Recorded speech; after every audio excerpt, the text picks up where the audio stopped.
Hello കൂട്ടുകാരെ, ചെറിയൊരു വീഡിയോയിലേക്ക് എല്ലാവർക്കും സ്വാഗതമേ. ഇപ്പം ഇന്നിവിടെ ഭയങ്കര മഴയും കാറ്റുമായിരുന്നു. ഭയങ്കര മഴയെന്ന് പറഞ്ഞാൽ ഭയങ്കര മഴ. ഒരുപാട് നാളത്തെ ഏകദേശം ഡിസംബർ അവസാനം അങ്ങോട്ട് മഴ പെയ്തത്. പിന്നെ ജനുവരി ഫെബ്രുവരി 2 മാസം കഴിഞ്ഞിട്ട് അതിഭയങ്കരമായ കാറ്റും മഴയുണ്ടായിരുന്നു കേട്ടോ. ഞാനിപ്പോൾ അത് പറയാനല്ല വന്നത്. നമ്മുടെ കുടുംബശ്രീയുടെ കൂപ്പൺ ഉണ്ടായിരുന്നു. 100 രൂപ വീതം നമ്മൾ കൊടുക്കണമായിരുന്നു. അപ്പോൾ കൂപ്പൺ വേസ്റ്റ് ചെയ്യാതിരിക്കാൻ വേണ്ടിയിട്ട് നമ്മൾ കുടുംബശ്രീയുടെ കഫേ നടക്കുന്നിടത്ത് പോയിട്ടുണ്ടായിരുന്നു കേട്ടോ.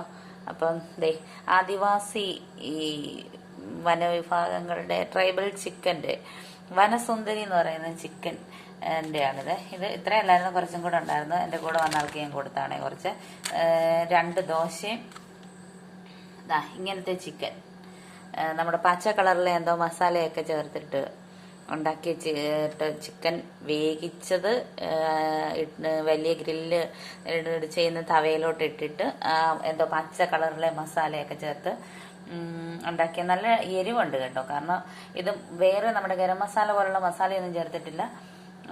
കുരുമുളകാന്ന് തോന്നി ഇതിന്റെ ഹൈലൈറ്റ് സാധനം. പിന്നെ എന്തൊക്കെ സാധനങ്ങൾ അരച്ചെന്ന് അറിയത്തില്ല. പച്ച മസാല ചേർത്തിട്ടുള്ള ഉണ്ടായിരുന്നു. ഇതിന് 200 രൂപയായിരുന്നു പാക്കറ്റിന് കേട്ടോ. ഞാൻ പറഞ്ഞില്ല, ഇതുപോലൊരു ദോശ ഇത്രയൊന്നും കൂടെ ചിക്കനും ഉണ്ടായിരുന്നു. പിന്നെ തലശ്ശേരി ദം ബിരിയാണി. ഇതൊക്കെ വാങ്ങിക്കാൻ പെട്ട പാടൊന്നും പറയണ്ട എൻ്റെ കൂട്ടുകാരെ. മണിക്കൂറുകളോളം നിൽക്കേണ്ട ഒരു ഗതികേടായിരുന്നു. നമ്മൾ ചെട്ടിനാട് ചിക്കൻ ബിരിയാണി ആയിരുന്നു നമ്മൾ ചോദിച്ചത്. പക്ഷെ കുറേ മണിക്കൂറുകൾ അവിടെ നിന്ന് കഴിഞ്ഞപ്പോൾ അത് തീർന്നെന്ന് പറഞ്ഞു. ഉച്ച സമയത്ത് പോയതുകൊണ്ട് ഭയങ്കര തിരക്കും ഭയങ്കര ചൂടും ഒക്കെ ആയിരുന്നു കേട്ടോ. പിന്നെ ഞാൻ എൻ്റെ മൊബൈലോടെ വെച്ച് മറന്നിട്ട് അവസാനം 300 രൂപ കൊടുത്ത് ഓട്ടോ വിളിച്ച് പോകേണ്ട ഗതികേട് വന്നു. പിന്നെ ഒന്ന് ടേസ്റ്റ് ചെയ്ത് നോക്കട്ടെ. ഇത് ടേസ്റ്റ് ഉണ്ട് കേട്ടോ.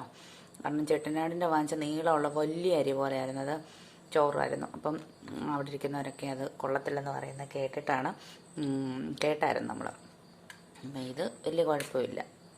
ഒക്കെ വാങ്ങിക്കാൻ പെട്ട പാട്. അതിനകത്ത് സലാഡും അച്ചാറും ഒക്കെ ഉണ്ടേ.